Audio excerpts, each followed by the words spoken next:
When you want to gauge the extent of the Father's love, you gauge it by who and what he gave. There are 4 dimensions to love. 1 is called passion. Number 2 is called commitment. Number 3 is called pleasure. Number 4 is called sacrifice. I'm just digressing to make a statement. 4 expressions of love. Number 1, passion. Number 2, commitment, the staying power. Number 3, pleasure. Number 4, sacrifice. Of these 4 dimensions, the highest and the greatest demonstration of true love is sacrifice. Are we together now? So if someone tells you, I love you, what they are trying to say is, I am passionate about you, I am committed to you, I intend to bring pleasure to your life as well as derive pleasure from your life. But the 4th one, which most people omit intentionally. Intentionally. Love is not measured by how much you are willing to live. It is measured by how much you are willing to die. I'm sure you do it here in UK. A day where you honor all your military people. You have that day? What do you call it? Yes, Remembrance Day for the military. And you stand to give them, even though dead, you salute them, because their willingness to give their all, even to death, was proof that they not only loved you, but that they loved your nation. So when the Father gave Jesus, the Bible tells us that Jesus himself cried at Gethsemane. He groaned and cried until tears were like drops of blood dripping from him. And his prayer point was that, Father, if it is possible, can't you route another way of making this happen without me dying? He said, nevertheless, not my will, but yours be done. You would think that having prayed that much, he would be spared from everything that he went through. We call it in theology the Passion of the Christ. What you know well, most of you know it as a movie, but it's a description of the torture that he went through for you and for me. For starters, he was betrayed. I don't want to ask you if you've been betrayed before. Don't lift your hands, don't lift your hands, don't lift your hands. Just keep it there. Let it be between you and the King of Kings and the Lord of Lords. And for those of you who are still wounded, there's a balm in Gilead in the name of Jesus Christ. Are we together?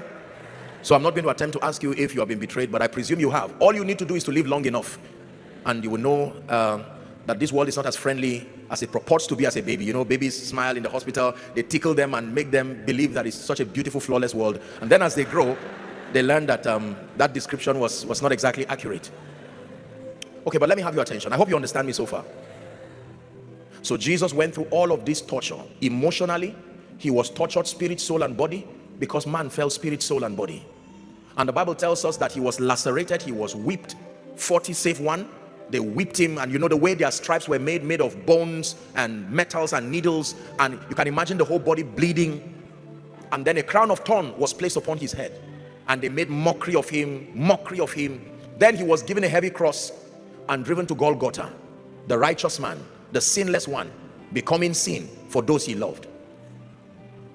And the Father was watching, pained by what was happening to the Son, but he could not stop, because through the pain of the Son, he saw my redemption. Through the pain of the Son, he saw your redemption. Through the pain of the Son, he saw the possibility for someone who is supposedly an outcast, someone who is supposedly alienated from the faith. He saw that person coming back home, and it was worth that sacrifice. The Bible tells us that when Jesus was hung upon the cross, he wept. He said, Eloi, Eloi, lama sabachthani. Father, why have you turned your face away from me? The Father had to turn his face from him the same way he turned his face from sin. Then finally, the Bible makes a very profound statement. Jesus said, into your hands I commit my spirit. Then the Bible says he died. Now pause for a moment. Life died. Love died. Grace died. Truth died. Wisdom died. Glory died. That must have been a dark moment in the realm of the spirit, because the angels did not have accurate understanding of what was happening. They were just playing as per the instructions they were receiving. I'm sure the angels, I presume, they were watching with shock and wonder. The word dead? No, come on. Somebody must be joking somewhere. And the Bible lets us know that when he died, you would think that was the end of everything. And then the scene changes. Paul was granted access to this. And that he went to Hades, the place of the dead. And there, when he got there, the cohorts of hell were all over him to bow. What is in bowing? Acknowledging lordship. When you bow to any entity, you have submitted and acknowledged lordship.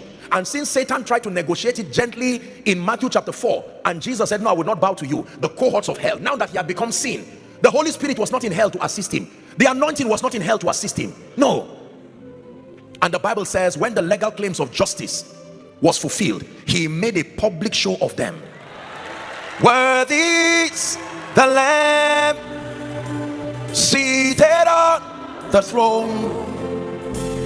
We crown you now with many crowns. You reign victorious,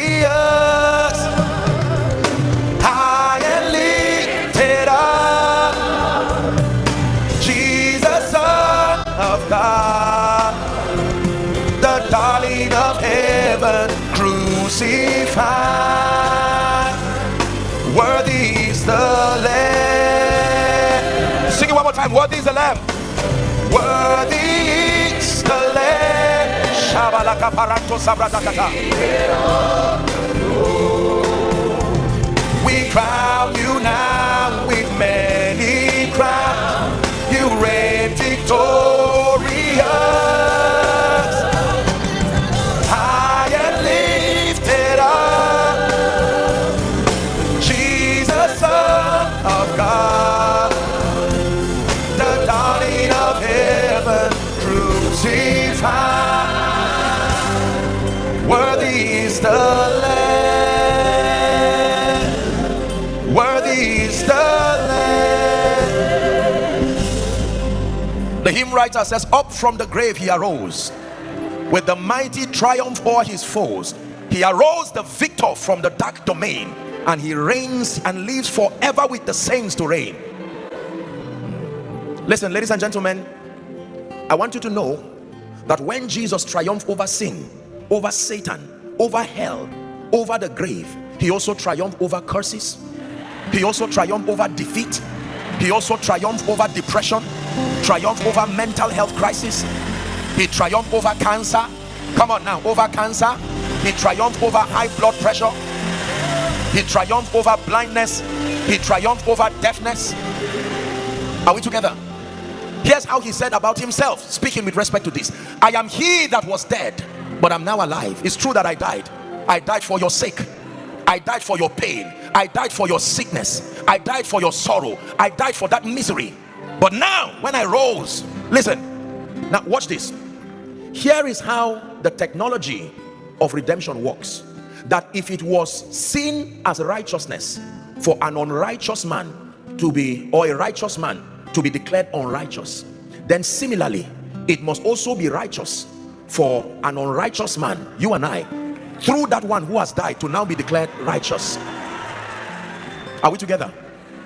That means if God did not stop the process of making righteous Jesus to become unrighteous, then God will not stop the process of making any unrighteous man to be declared righteous. You don't have to look like it. You don't have to feel like it. It is a settled reality based on the integrity of scripture. Are we learning now?